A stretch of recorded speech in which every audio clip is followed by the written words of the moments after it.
NEET வினாத்தாள் கசிவு தொடர்பாக நடைபெற்ற மாணவர் போராட்டங்களால் கல்வி அமைச்சராக இருந்த தர்மேந்திர பிரதான் ஜூலை 25ஆம் தேதி ராஜினாமா செய்தார். அதைத் தொடர்ந்து மத்திய அமைச்சர் பிரகலாத் ஜோஷிக்கு கல்வி அமைச்சராக பொறுப்பு வழங்கப்பட்டது. கர்ப்பிணி பெண்ணை பாலியல் பலாத்காரம் செய்தவர்களை விடுவிப்பதில் மகிழ்ச்சியை வெளிப்படுத்திய பிரகலாத் ஜோஷியை புதிய கல்வி அமைச்சராக பிரதமர் மோடி நியமித்துள்ளதாக ராகுல் காந்தியும் பிரியங்கா காந்தியும் குற்றம் சாட்டினர். இந்தியாவின் தேர்வு முறையை சீர்திருத்தும் குழுவில் பசுமூத்திர நிபுணரை நியமித்துள்ளதாக மக்களவையில் பிரியங்கா சாடினார்.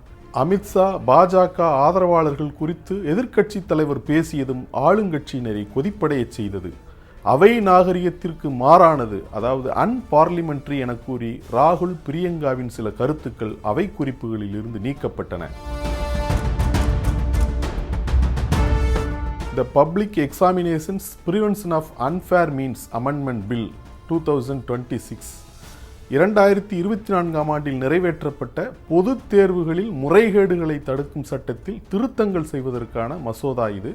இந்த மசோதா மீதான விவாதம் மக்களவையில் கடந்த செவ்வாய்க்கிழமை நடைபெற்றது. மத்திய அரசு முன்மொழிந்த திருத்தங்கள் குறித்து பேசிய பிரியங்கா காந்தி புதிய கல்வி அமைச்சர் பிரகலாத் ஜோஷியை குறிவைத்தார். அவரது பேச்சால் ஆளும் தரப்பு அதிர்ந்தது.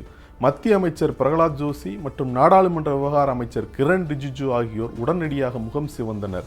பிரியங்கா காந்தி மன்னிப்பு கேட்பதோடு அவர் மக்களவையிலிருந்து வெளியேற்றப்பட வேண்டும் என்று ஜோஷி ஆவேசமாக கூறினார். தமது பேச்சுக்கு ஆதாரம் இருப்பதாக பிரியங்கா காந்தி பதிலடி கொடுத்தார். ஆனால் கல்வி அமைச்சர் பிரகலாத் ஜோஷி குறித்து பிரியங்கா காந்தி கூறிய கருத்துக்கள் பின்னர் மக்களவையின் அதிகாரப்பூர்வ பதிவுகளில் இருந்து நீக்கப்பட்டன. இந்த விவகாரம் குறித்து பின்னர் செய்தியாளர்களிடம் பேசிய ராகுல் காந்தி, பாலியல் வல்லுறவு குற்றவாளிகளின் பாதுகாவலராக இருக்கும் ஒரு மனிதனை இந்திய கல்வி அமைச்சர் பொறுப்பில் பாஜக அமர்த்துகிறது. மிகவும் அருவருப்பான மனிதரை அந்த பொறுப்பில் அமர்த்துகிறது. பாலியல் வன்முறை குற்றவாளிகளுக்கு பாதுகாப்பு தேவை என்று கூறும் ஒருவரை விட அருவருப்பான ஒரு மனிதன் இருக்க முடியாது. இத்தகைய நபர்தான் இன்று இந்தியாவின் கல்வி அமைச்சர். போராட்டங்களுக்கு பிரதமரின் விசித்திரமான எதிர்வினை இது. அவரது அமைச்சரவையில் பலர் உள்ளனர். அவர்களில் வேறு யாரையும் தேர்ந்தெடுத்திருக்கலாம். ஆனால் பாலியல் வன்முறை குற்றவாளிகளை பாதுகாக்கும் ஒரு நபரை அவர் தேர்வு செய்கிறார் என ராகுல் காந்தி கடுமையாக சாடினார். தண்டனை பெற்ற பாலியல் வன்முறை குற்றவாளிகளின் விடுதலையை பாதுகாக்கும் ஒருவரை விட அருவருப்பான நபர் இருக்க முடியாது என்பதுதான் ராகுல் காந்தி செய்தியாளர்களிடம் பேசிய கருத்தின் சாரம். 2002 குஜராத் கலவரத்தின் போது கூட்டு பாலியல் பலாத்காரம் செய்யப்பட்ட பில்கிஸ் பானுவின் வழக்கின் 11 குற்றவாளிகள் ஆகஸ்ட் 2022 விடுவிக்கப்பட்டனர். இது தேசம் முழுவதும் பரவலான அறச்சீற்றத்தை தூண்டியது. 2024 ஜனவரியில் உச்சநீதிமன்றம் அவர்களின் விடுதலையை ரத்து செய்தது. ஆனால் அதற்கு முன்பு அக்டோபர் 2022 ஒரு செய்தி சேனலில் பேசிய பிரகலாத் ஜோஷி குற்றவாளிகளின் விடுதலை சட்டத்திற்கு உட்பட்டது என்று கூறியிருந்தார். அதை மையமாக வைத்தே ராகுல் காந்தி சாடியுள்ளார். நாடாளுமன்றத்தில் பேசியதை பாஜக சர்ச்சையாக்க முயன்ற நிலையில் அது குறித்து செய்தியாளர்களிடம் பேசிய பிரியங்கா காந்தி, நான் உண்மையை மட்டுமே பேசினேன். நான் சொன்னதில் என்ன தவறு உள்ளது? உண்மையை பேசியதற்காக அவர்கள் என்னை தண்டிக்க விரும்பினால் நான் தொடர்ந்து உண்மையை பேசுவேன் என்று கூறினார். 2009 மங்களூருவில் உள்ள ஒரு பப்பில் சிறுமிகள் தாக்கப்பட்ட சம்பவத்தை நாம் கண்டோம். சம்பந்தப்பட்ட நபரை பிரகலாத் ஜோஷி பாஜகவில் 2014 சேர்த்தார். கடும் விமர்சனங்கள் எதிர்ப்பு காரணமாக பிரமோத் முத்தலிக் என்ற அந்த நபர் சில மணி நேரங்களுக்கு பிறகு நீக்கப்பட்டாலும் அவரை பாஜகவில் இணைத்து கொண்ட புகைப்படங்கள் உள்ளன. எனவே இது ஏதோ ஒரு சம்பவத்தை பற்றியது மட்டுமல்ல. இந்த விவகாரம் பெண்கள் மீதான பிரகலாத் ஜோஷியின் அணுகுமுறையை பிரதிபலிக்கிறது என்று பிரியங்கா காந்தி கூறினார். மேலும் தனது கருத்துக்கள் நாடாளுமன்ற பதிவுகளில் இருந்து நீக்கப்பட்டது குறித்தும் அவர் கேள்வி எழுப்பினார்.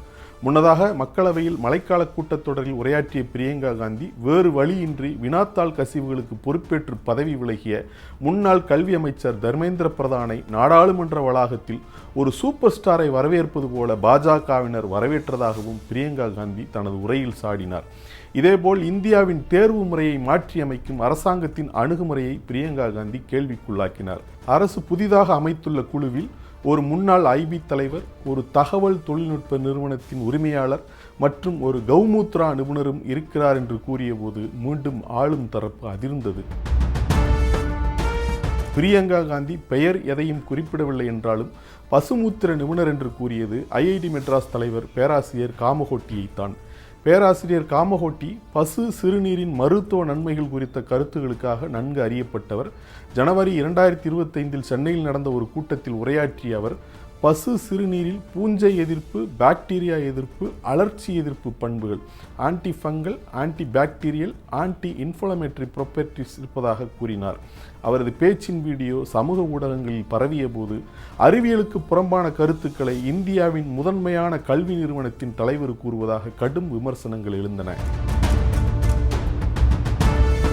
மக்களவை விவாதத்தின் போது பிரியங்கா காந்திக்கு பதிலளித்த பாஜக எம்பி அனுராக் தாக்கூர் ஒரு புகழ்பெற்ற கல்வியாளரை பிரியங்கா காந்தி அவமதித்ததாக குற்றம் சாட்டினார். இந்தியாவின் சிறந்த விஞ்ஞானியும் பேராசிரியர்களில் ஒருவருமான ஐஐடி மெட்ராஸ் பேராசிரியர் காமகோட்டி RSS அமைப்புடன் தொடர்புடையவராக இருந்தால் அதில் எந்த தவறும் இல்லை. பிரியங்கா காந்தி RSSல் சேர வேண்டும், அதன் மூலம் சில விழுமியங்களை கற்றுக்கொள்வார், நாட்டை பற்றி சிந்திக்க தொடங்குவார் என அனுராக் தாக்கூர் பேசினார்.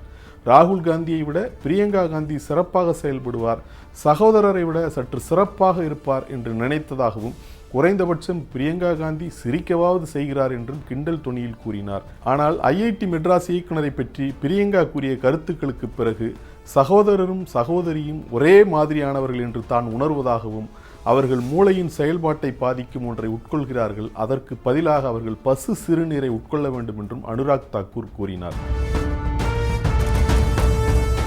பொதுத் தேர்வுகளில் முறைகேடுகளை தடுக்கும் சட்டத்தில் திருத்தங்கள் செய்வதற்கான மசோதா மீது மக்களவை எதிர்க்கட்சித் தலைவர் ராகுல் காந்தி கடந்த புதன்கிழமை உரையாற்றினார்.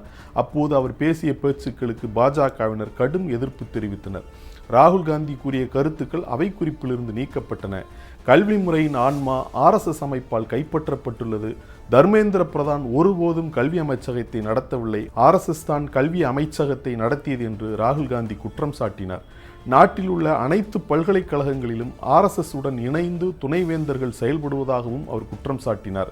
மத்திய உள்துறை அமைச்சர் அமித்ஷா பயப்படுவதால் மக்களவைக்கு வரவில்லை என்றும், குற்றமற்றவராக இருந்தால் அவர் அவைக்கு வந்திருப்பார் என்றும் ராகுல் காந்தி பேசிய போது பாஜக எம்பிக்கள் கொதித்தனர். ஜூலை 20 டெல்லியில் மாணவர்கள் மீதான போலீஸ் ஒடுக்குமுறைக்கு அமித்ஷா பொறுப்பேற்க வேண்டும் என்று ராகுல் காந்தி வலியுறுத்தினார். பெல்லட் துப்பாக்கிகள் உள்ளிட்ட ஆபத்தான ஆயுதங்கள் பயன்படுத்த அமித்ஷா தனிப்பட்ட முறையில் காவல்துறைக்கு அங்கீகாரம் அளித்ததாகவும் ராகுல் காந்தி குற்றம் சாட்டினார். பின்னர் செய்தியாளர்களிடம் பேசும்போது பிரதமர் மோடி அமித்ஷாவை உடனடியாக பதவி நீக்கம் செய்ய வேண்டும் என்று கூறினார். ஒன்று, மிருகத்தனமான தாக்குதலுக்கு அமித்ஷா நேரடியாக உத்தரவிட்டிருக்க வேண்டும், அல்லது அதை பற்றி அறியாத ஒரு திறமையற்ற உள்துறை அமைச்சராக இருந்ததற்காக அமித்ஷா பதவி விலக வேண்டும் என ராகுல் காந்தி